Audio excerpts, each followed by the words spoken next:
Halo teman-teman, bersama Hatta Haliman di dalam pesona Gaspasadi, di mana saya memiliki kerinduan untuk berbagi pandangan atau pendekatan pribadi terhadap Injil Firman Tuhan, khususnya mulai dari yang paling mendasar hingga kepada kepenuhan dari kabar baik.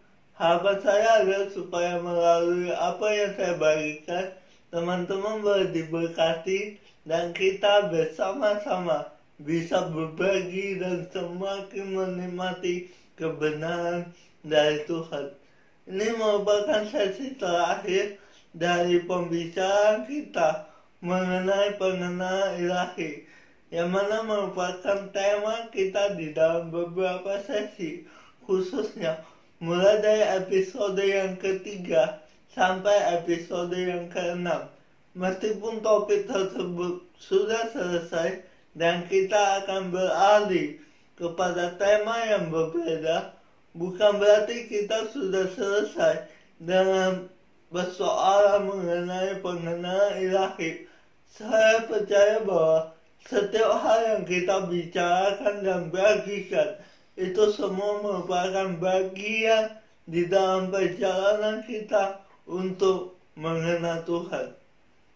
Kita telah membicarakan tentang apa dan bagaimana persoalan mengenai pengenalan akan Tuhan. Sekarang, mari kita membicarakan tentang korelasi di antara hal-hal tersebut. Coba saya mengajak Anda untuk memikirkan dengan segala sesuatu yang sedang Anda lakukan sekarang, kemana hal tersebut membawa diri Anda? Di manakah hubungan di antara apa yang dialami oleh Anda sekarang dengan apa yang dapat Anda alami nanti?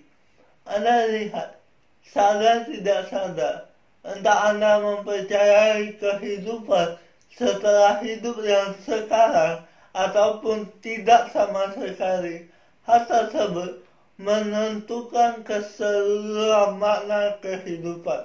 Hal tersebut mendefinisikan alasan dan tujuan dari segala sesuatu yang sedang Anda jalani sekarang. Kekekalan seringkali dianggap sebagai ketiadaan waktu atau masa yang tidak lagi terbatas. Akibatnya pada satu sisi, kita cenderung membayangkan kekekalan merupakan hal yang sama sekali tidak berkaitan dengan kehadiran sekarang dan hanya berhubungan dengan keberadaan nanti. Sehingga yang penting adalah mengurus hidup yang sekarang saja. Di sisi lain, kita terlalu jauh memikirkan tentang kekekalan, sehingga kita malah mengabaikan, bahkan menyia-nyiakan kehidupan yang ada sekarang. Yang terpenting adalah memikirkan persiapan untuk kehidupan nanti. Sayang sekali, karena masing-masing dari hal tersebut bukanlah pandangan yang ditunjukkan di dalam Injil. Dalam Alkitab, baik kehidupan yang kekal maupun kematian yang membinasakan dikaitkan dengan masalah pengenalan akan Tuhan. Seperti pernyataan firman Tuhan dari Hosea 4 ayat ke-6, Tuhan berkata, umatku binasa karena tidak mengenal Allah. Di sini, kebinasaan dikaitkan dengan persoalan tidak mengenal Tuhan. Di dalam doanya, yaitu dari Yohanes 17 ayat ketiga, Yesus menyatakan, inilah hidup yang kekal itu, yaitu bahwa mereka mengenal Engkau, satu-satunya Allah yang benar, dan mengenal Yesus Kristus yang telah Engkau utus. Kehidupan yang kekal dikaitkan dengan persoalan mengenal Tuhan. Ketika kita mengerti bahwa kehidupan kekal menuju kepada persoalan tentang mengenal Tuhan. Maka pertanyaannya, kapan kita harus mulai mengenal Tuhan? Kapan pengenalan akan Tuhan dianugerahkan kepada kita? Jawabannya bukan nanti, tetapi sekarang. Bukan sekedar di sana kelak, tetapi di sini pula. Karena pengenalan akan Tuhan terjadi di dalam kehidupan kita yang sekarang, maka kehidupan kekal juga terjadi sekarang. Dan kalau hal tersebut benar, maka kematian yang membinasakan juga terjadi sekarang.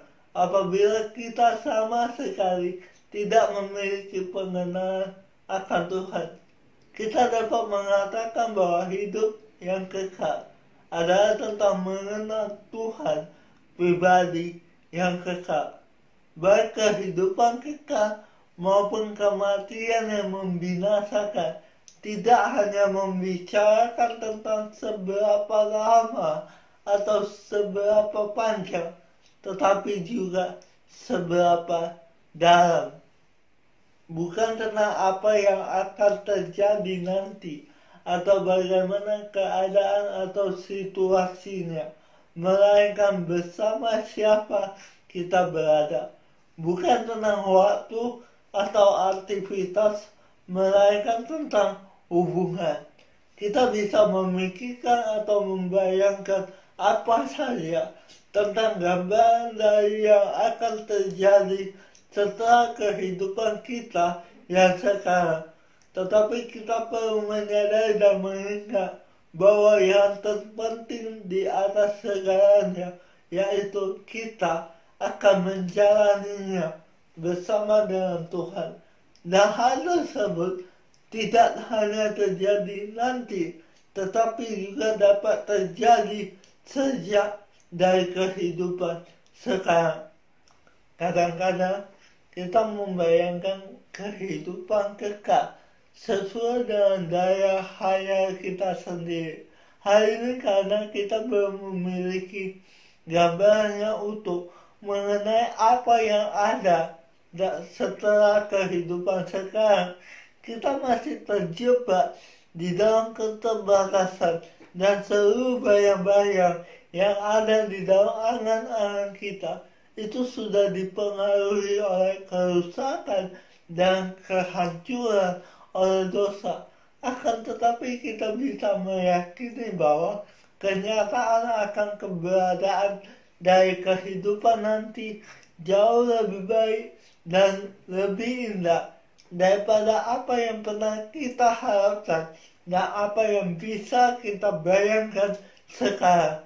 Dan meskipun kita tidak dapat memastikan seperti apa kelak, kita dapat memastikan dengan siapa nanti kita berada.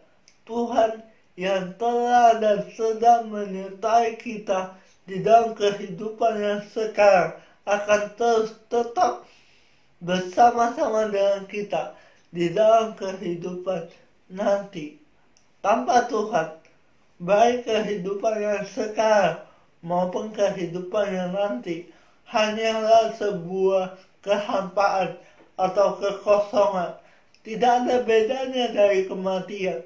Inti dari kehidupan kekal adalah kita menikmati pribadi Tuhan dalam sebuah hubungan yang sangat intim, keakraban tanpa batas. Oleh sebab itu, pertanyaan terpenting dan logis untuk ditanyakan tentang hal tersebut adalah, apabila kita dapat mengenal Tuhan, bisakah kita mengenal Tuhan sepenuhnya? Seberapa jauh kita dapat mengenal Tuhan? Mari kita coba merenungkan sebuah ayat di dalam 1 Korintus 13 ayat 12. Karena sekarang kita melihat dalam cermin suatu gambaran yang sama-sama, tetapi nanti kita akan melihat muka dengan muka. Sekarang aku hanya mengenal dengan tidak sempurna, tetapi nanti aku akan mengenal dengan sempurna seperti aku sendiri dikenal. Secara figuratif, ayat tersebut menggunakan sebuah cermin sebagai metafora untuk mengilustrasikan pengenalan kita akan Tuhan di dalam kehidupan sekarang.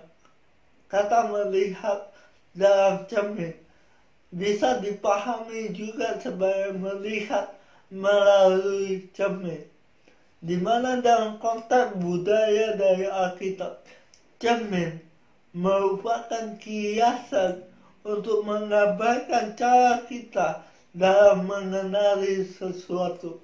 Medianya bisa berupa air atau kaca yang bening.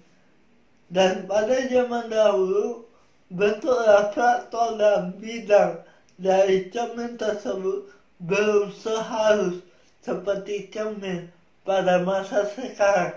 Kemungkinan masih kasar. Jadi kalau kita melihat ke air atau ke kaca, pantulannya tidak stabil. Saat kita melihat pada cermin, kita diberikan sebuah refleksi atau pantulan dari apa yang ditunjukkan olehnya, khususnya ketika kita melihat diri kita sendiri. Cermin tersebut menunjukkan kepada kita, itu loh keadaanmu, seperti ini dirimu. Tetapi tidak peduli seberapa tepat dan akuratnya refleksi atau pantulan tersebut, sesuatu yang Anda lihat pada cermin bukanlah objek yang asli. Sama halnya dalam pengenalan kita.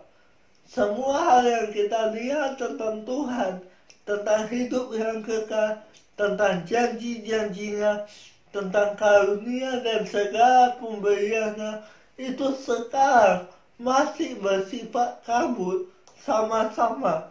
Pemahaman kita masih berupa bayang-bayang. Bukan berarti ada sesuatu yang salah pada kita, atau karena pengetahuan dan pengalaman kita tentang Tuhan itu tidak nyata, melainkan karena masih ada keterbatasan di dalam kapasitas atau kemampuan kita untuk memahami hal-hal tersebut. Saat kita melihat pada cermin, sama sekali tidak ada masalah pada cermin atau objek yang ditunjukkan di dalamnya. Apa yang dipantulkan dan apa yang ada dalam kenyataannya sama sekali tidak salah. Akan tetapi, selalu ada semacam batasan bagi kita untuk benar-benar memahami dan menjelaskan apa yang kita lihat pada cermin tersebut. Dengan kata lain, ayat tersebut mau memberitahukan kepada kita, baik dalam pengenalan kita tentang Tuhan maupun diri sendiri, tentang segala hal yang dikaruniakan Tuhan untuk kita ketahui dan alami. Apapun yang terjadi dan yang ada sekarang tidak sejelas dan segamblang dari apa yang akan dinyatakan kepada kita nanti. Sekarang kita menerima pengetahuan dan pengalaman dengan Tuhan di dalam taras tertentu, tetapi nanti kita akan melihat hal yang sama di dalam pemahaman atau pengertian yang sempurna. Kata sempurna juga tidak berarti kita akan mengenal dan mengetahui segala sesuatunya, khususnya tentang Tuhan. Jika demikian, hal tersebut justru malah mengindikasikan seolah-olah kita tidak perlu bergantung dan membutuhkan Tuhan dalam kehidupan nanti. Kata sempurna harus dipahami bahwa setiap pemahaman dan pengalaman yang kita dapatkan sekarang akan menjadi lengkap dan utuh di dalam kehidupan nanti. Karena meskipun kekekalan dimulai dari sekarang. Percaya tersebut hanya bagian kecil dari apa yang akan terjadi nanti. Kita tidak mungkin dapat mengenal Tuhan sepenuhnya, tetapi kita dapat sepenuhnya mengenal Tuhan. Sekiranya pernyataan tersebut mungkin tampak membingungkan. Apa bedanya antara mengenal Tuhan sepenuhnya dengan sepenuhnya mengenal Tuhan? Tuhan di dalam keberadaannya yang tidak terbatas tidak mungkin untuk ditelusuri oleh keberadaan manusia yang terbatas.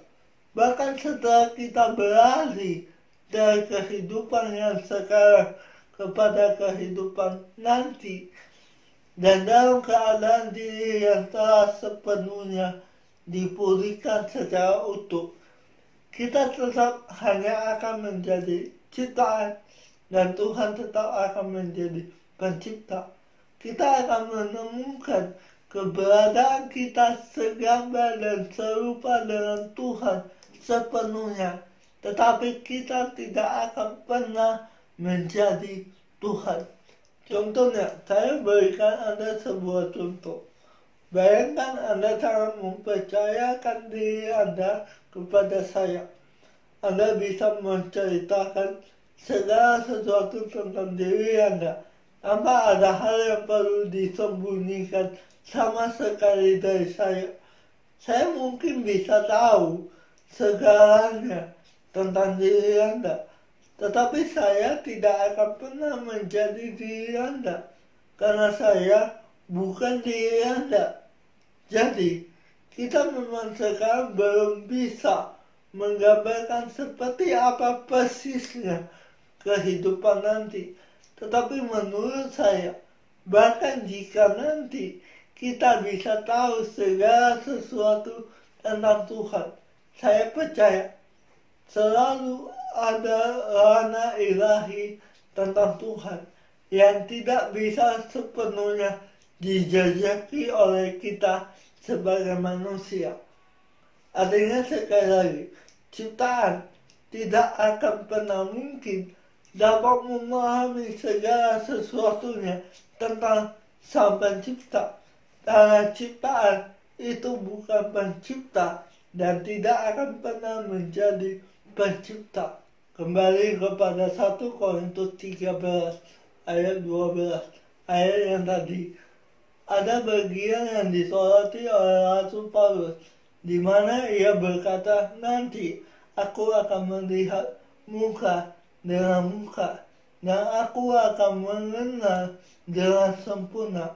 Dan kata-kata tersebut dikaitkan dengan pernyataan seperti aku sendiri dikenal. Apa maksudnya mengenal dengan sempurna?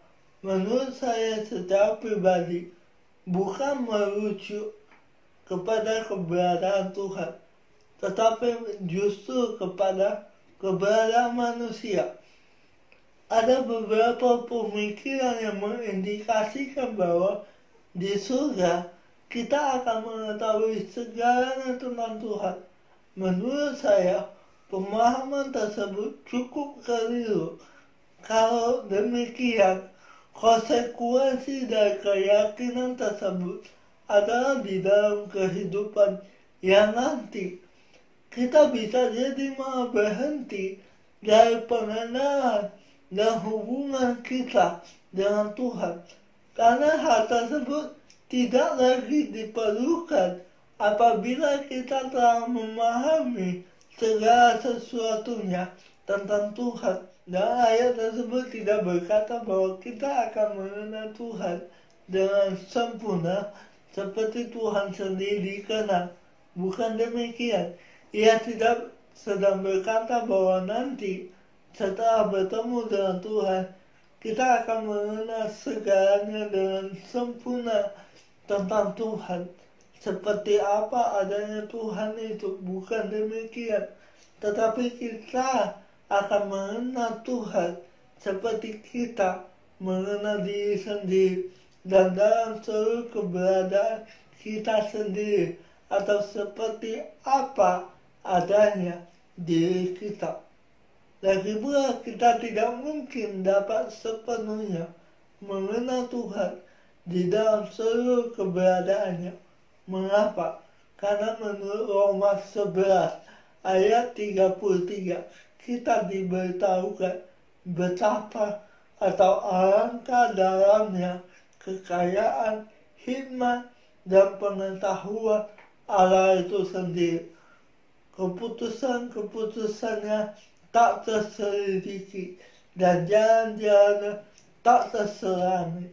Saya rasa apa yang lebih utama bukan bagaimana kita dapat mengenal Tuhan di dalam seluruh keberadaannya, melainkan bagaimana kita dapat mengenal Tuhan di dalam seluruh keberadaan kita. Firman Tuhan selalu bekerja demikian. Injil bukan tentang bagaimana kita dapat sampai kepada Tuhan, melainkan tentang bagaimana Tuhan yang justru datang kepada kita, bukan bagaimana kita dapat memahami atau mengerti atau mengetahui tentang Tuhan, melainkan bagaimana Tuhan yang memberikan pemahaman atau pengertian dan pengetahuan kepada kita.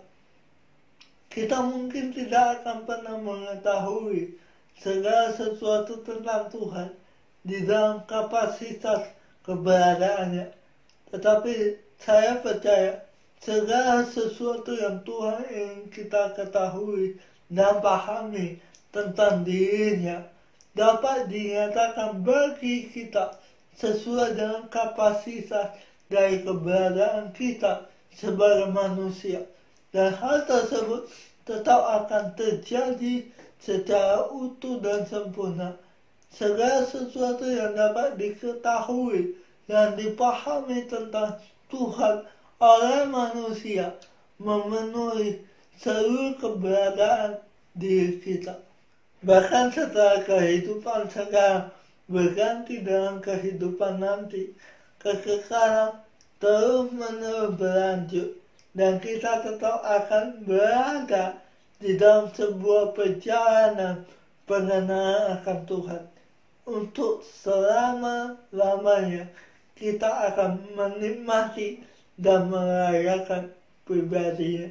Saya percaya bahwa Roh Kudus tiada henti-hentinya memberikan semangat bagi kita dalam mempelajari firman Tuhan, Injil Yesus Kristus yang senantiasa mengubahkan, memerdekakan, dan meneguhkan kehidupan. Tuhan Yesus memberkati. And this is the record.